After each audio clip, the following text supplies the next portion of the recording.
Capítulo 4. Um momento depois, estávamos frente a frente, eu e esse delicado ser egresso do futuro. Ele dirigiu-se a mim sem hesitação e pôs-se a rir, fitando-me nos olhos. Sua ausência de qualquer temor me chamou logo a atenção. Ele depois se voltou para dois outros que o seguiam e falou para eles numa língua estranha, suave e melodiosa. Outros foram chegando e, em breve, me vi cercado de um pequeno grupo de 8 ou 10 dessas criaturas singulares. Uma delas me dirigiu a palavra. Coisa bastante estranha. Ocorreu-me naquele momento que minha voz devia soar muito áspera e profunda para eles. Então sacudi a cabeça e, apontando para os meus ouvidos, repeti o gesto. O que me falara deu um passo à frente, hesitou e em seguida tocou na minha mão. Logo comecei a sentir leves apalpadelas nas costas e nos ombros. Queriam certificar-se de que eu era real. Não achei nada de alarmante em tudo isso. Na verdade, havia algo nas maneiras dessas criaturinhas graciosas que inspirava confiança. Uma delicadeza natural, uma espontaneidade infantil. E além disso, eles pareciam tão frágeis que não duvidava ser capaz de derrubá-los a todos, com um único movimento, como no jogo de boliche. Mas eu tive de me mexer rapidamente para adverti-los, quando os vi alisarem, com suas mãozinhas róseas, a máquina do tempo. Felizmente percebi ainda cedo um perigo que até então havia esquecido. Fui até o aparelho, desaparafusei as pequenas alavancas que o punham em movimento e guardei-as no bolso. Depois, voltei para ver o que podia fazer a fim de comunicar-me com aqueles seres. Examinando-lhes o rosto mais de perto, descobri novas particularidades naquela sua beleza de porcelana. Seus cabelos, uniformemente cacheados, iam só até o pescoço. Os rostos eram glabros, sem o mínimo vestígio de pelo. As orelhas eram singularmente miúdas, as bocas pequenas e vermelhas, de lábios finos, os queixos estreitos terminados em ponta. Tinham olhos grandes e doces, e, o que pode parecer egoísmo de minha parte, pareceu-me que lhes faltava aquela centelha de interesse que eu esperava encontrar neles. Como não faziam nenhum esforço para se comunicarem comigo e se limitavam a me rodear, sorrindo e falando entre si numa voz cantante, procurei iniciar a conversação. Apontei para a máquina do tempo e para mim. Depois, hesitando por um momento sobre como lhes transmitir a noção de tempo, apontei o sol. Imediatamente, uma figurinha graciosa, com um vestido de xadrez branco e púrpura, repetiu o meu gesto e, para meu assombro, imitou o ruído do trovão. Fiquei estupefato, embora o sentido daquele gesto fosse bem claro. Abruptamente, uma dúvida se me formou no espírito. Seriam loucas essas criaturas? Vocês não podem imaginar como essa ideia me abalou. Sempre acreditei que no século 800 e pouco a humanidade estaria infinitamente à nossa frente, em conhecimentos científicos, artes e tudo mais. De repente, uma criatura dessa época me fazia uma pergunta que a colocava no nível de uma criança nossa de 5 anos. Na verdade, ela me perguntara se eu tinha vindo do sol numa trovoada. Isso punha por terra o juízo que eu fizera a respeito deles, baseando-me nos seus trajes, na sua compleição franzina e nas suas feições delicadas. Fui invadido por uma onda de desapontamento. Por um momento pensei que havia construído a máquina do tempo em vão. Fiz que sim com a cabeça, apontei de novo para o sol e imitei o ribombar do trovão com tal força que eles se assustaram.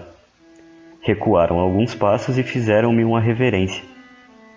Um deles se aproximou com uma guirlanda de flores magníficas e inteiramente desconhecidas para mim, e passou-a em volta de meu pescoço. O gesto foi recebido com melodiosos aplausos. Logo puseram-se a correr para aqui e para lá em busca de flores, que atiravam, rindo, sobre mim, de modo que em pouco tempo fiquei literalmente sepultado. Vocês não estavam lá para ver, dificilmente podem imaginar as flores delicadas e maravilhosas que séculos e séculos de cultivo haviam produzido. Um deles propôs que a brincadeira fosse apresentada no edifício mais próximo, e conduziram-me em direção a um enorme prédio cinzento de pedra lavrada, por trás da esfinge de mármore branco, que durante todo aquele tempo parecera estar a observar-me, com um sorriso irônico diante da minha perplexidade. Enquanto os acompanhava, divertia-me interiormente com a lembrança de minhas confiantes previsões sobre a posteridade, que, a meu ver, seria profundamente austera e intelectualizada. O edifício tinha uma entrada imensa e era, todo ele, de proporções colossais. Eu estava, naturalmente, muito ocupado em observar a crescente multidão daqueles pequenos seres e os enormes portais que se escancaravam diante de mim, escuros e misteriosos. Minha impressão geral daquele mundo que me cercava era de uma profusão de arbustos e flores admiráveis, um jardim de há muito abandonado, mas não invadido pelo mato. Esparsas aqui e ali, em meio aos arbustos, como se fossem plantas silvestres, brotavam um certo número de estranhas flores brancas, de largas pétalas de cera, dispostas em compridos cachos. Não pude examiná-las melhor. A máquina do tempo ficou abandonada sobre a relva, entre os rododendros. O arco da entrada era ricamente trabalhado, mas, é lógico, não pude examinar os relevos de mais perto. Pareceram-me no estilo dos antigos ornamentos fenícios, e fiquei impressionado com o seu mau estado de conservação. À entrada, várias outras pessoas, também vestidas esplendidamente, vieram ao meu encontro. E assim fui entrando, em meus trajes pesados do século XIX, que deviam parecer bastante grotescos, um garrido festão em torno do pescoço, e cercado por aquela multidão torvelinhante de vestes coloridas, de braços e pernas alvos, numa algazarra de risos e vozes. O grande portal abria-se para um imenso salão, cujas paredes eram forradas de um tecido escuro. Não havia luzes no teto, e as janelas, em parte com vidraças coloridas, em parte sem vidraças, deixavam coar uma luz suave. O piso era feito de enormes blocos de um metal branco e duro. Sim, de blocos, e não de chapas ou de placas, e estava tão gasto pelos passos de inúmeras gerações que os trechos mais pisados pareciam pequenas valas. Transversalmente ao comprimento da sala, viam-se inúmeras mesas talhadas em blocos de pedra polida, de uns 30 centímetros de altura, sobre as quais se encontravam montes de frutas. Algumas eu reconheci como sendo framboesas e laranjas hipertrofiadas, mas na sua maior parte me eram desconhecidas. Espalhado entre as mesas havia um grande número de almofadas.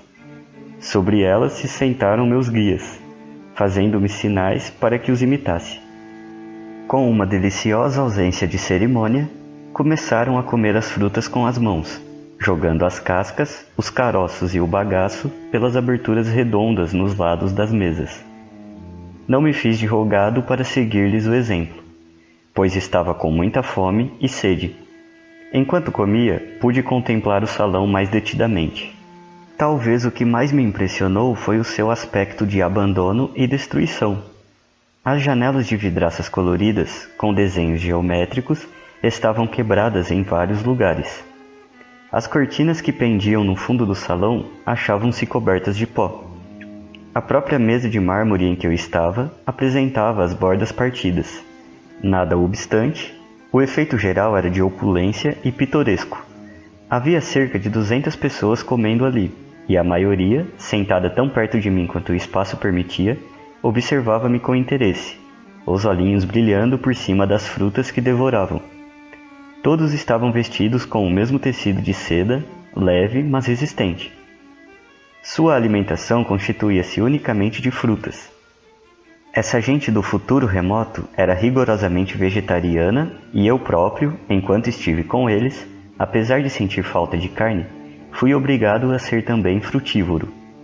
Mais tarde descobri que os cavalos, o gado, os carneiros e os cães estavam tão extintos quanto o dinossauro. Mas as frutas eram deliciosas, particularmente uma delas, que parecia estar na época. Uma espécie de pinha farinhenta que acabei transformando em meu alimento predileto. A princípio, fiquei intrigado com todas essas frutas e flores diferentes, mas depois descobri o que significavam. Acho que lhes estou falando demais sobre o meu jantar de frutas nesse futuro distante. Tão logo satisfiz um pouco o meu apetite, decidi-me a tentar aprender a língua dos meus novos companheiros. Era de certo a primeira coisa a fazer. As frutas me pareciam bem adequadas para iniciar a tentativa de comunicação. Mostrando-lhes uma delas, fiz uma série de ruídos e gestos interrogativos. Não foi fácil dar-lhes a entender a minha intenção. Os primeiros resultados foram olhares de surpresa ou cascatas intermináveis de risos. Mas ao fim de algum tempo, uma criaturinha de lindos cabelos percebeu meu intuito e pronunciou um nome. Tanto bastou para que eles se pusessem a tagarelar uns com os outros por longo espaço de tempo, e minhas primeiras tentativas para imitar os delicados sons de sua linguagem provocaram novos acessos de riso. Eu me sentia como um professor entre crianças. Continuei insistindo e em pouco estava sabendo umas 15 ou 20 palavras. Dos substantivos passei aos pronomes demonstrativos e ao verbo comer. Era um trabalho lento. Ficaram logo cansados e procuraram subtrair-se às minhas perguntas. Achei que era melhor aprender em pequenas doses e quando eles estivessem dispostos a isso. E foram doses realmente diminutas, pois jamais encontrei um povo tão indolente e que se fatigasse tão depressa.